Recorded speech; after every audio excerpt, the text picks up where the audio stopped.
네, 안녕하세요. 김우탁 농사입니다. 자, 이번에는 그 사회보험법 조금 오래된 문제지만요. 지금 촬영하는 시점에서 10년 전인 2013년 문제지만 지금도 뭐 실무 영역이나 수험적으로 중요한 문제에 대해서 디테일한 부분까지 좀 체크를 해야 되는 그 영역에 대해서 한번 설명을 드려볼게요. 자, 일단은 고용보험 법령상, 자, 보시면 고용안정, 가운데점, 직업능력 개발이 적용되는 자, 적용 안 되는 자가 아니라 적용되는 자예요. 자, 요거를 이제 푸시려면 고용보험법의 사업은 세 가지가 있어요. 그러니까 원래는 이제 그 다섯 가지지만 그 협소하게 좀 축소를 하게 되면 여기 나와 있는 고용안정사업, 직업능력개발사업, 그리고 실업급여사업, 이게 3대 사업이고요. 그 다음에 일용직에 대한 실업급여 사업, 그 다음에 모성보호 사업까지 확대를 하게 되면 다섯 가지라고 하고요. 2020년대 들어가지고 그 특고, 그러니까 보통 노무 제공자라고 하지만 그분들에 대한 사업, 문화예술인까지 확대, 자영업자 해서 점점 고용보험법이 확대가 되고 있는데 2013년 기준으로는 이제 3대 사업이라고 해서 실업급여, 고용안정, 직업능력 개발 이렇게 이제 출제가 됐던 문제예요. 자, 보시면은 지금 65세 이후에 고용된 자는요. 그러니까 주민등록 번호상 65세 이후에 처음으로 취업이 됐다. 그러면 실업급여 사업이 적용이 안 되는 거지. 이 고용안정 직업능력 개발은 적용이 돼요. 그래서 바로 답이 1번이에요. 답은 1번이고요.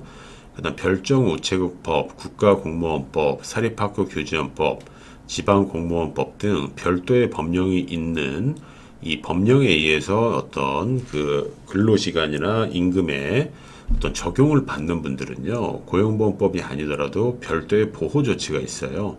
그래서 2, 3, 4, 5는 고용안정, 직업능력 개발뿐만 아니라 원칙적으로 실업급여도 적용이 안 돼요.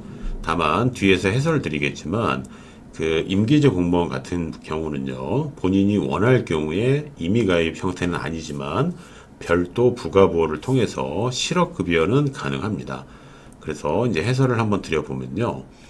그 고용보험법 10조 적용 제외라는 조문이 있는데요.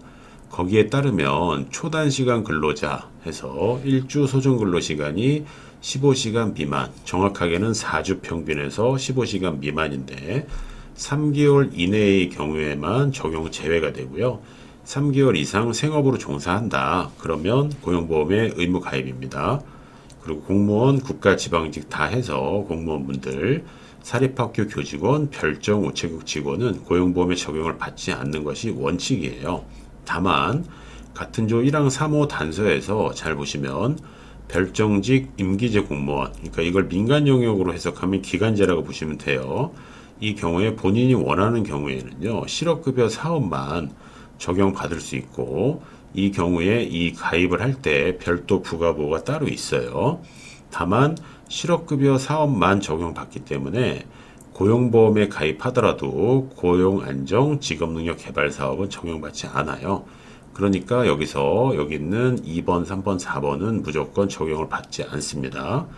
그리고 동법 2항에서 65세 이후에 고용된 자 해서 상용, 일용, 불문해서 다 들어가고요. 그 다음에 지금 버전, 그러니까 예전에 2023년에는 이게 그렇게 크게 논의가 안 됐지만 지금 2023년 버전으로는요. 자영업을 65세 이후에 개시한 자도 물론 임의가입이지만 이 경우에는 실업급여 사업을 적용하지 않고 그리고 고용보험에 따르면은 5장을 적용하지 않는다. 그 5장이 뭐냐면 육아휴직급여와 출산 전후 휴가급여거든요. 근데 육아휴직급여 세트로 들어가는 게 육아기 근로시간 단축이에요. 그래서 여집합 개념으로요. 65세 이후의 고용, 자영업자 포함해서 이분들은요. 지금 고용안정 사업과 직업능력 개발 사업은 적용이 되고요. 적용이 되고 이거에 대한 보험료는 사업주가 부담을 하게 돼 있기 때문에 이 영역에 고용보험료를 납부해야 되고 여기에 제가 해설해서 쓰진 않았지만 그 실무적으로 매년 3월 15일까지 해야 되는 보수총액 신고라는 게 있는데 그 실무 영역에서 그 어떤 칼럼들이 구분이 되어 있는데요. 65세 이후에 고용된 자는 실업급여 쪽은 공란으로 체크하시는 거고요. 그리고 고용안정사업과 직업능력 개발은 같이 보험 계리적으로 보험료가 묶이는데 이쪽은 인건비의 총계를 기재하게 돼 있어요. 그 이유는 사업주가 고용보험료를 납부해야 되기 때문입니다. 그래서 다시 한번 마지막으로 정리 드리면요. 이게 이제 10년 전 문제긴 하지만 고안 직능이 적용이 되는 자는요. 65세 이후에 고용된 자, 이분들은 실업급여만 적용 제외되기 때문에 고안 직능은 적용이 된다라는 것을 꼭 기억을 해주시는 게 좋습니다.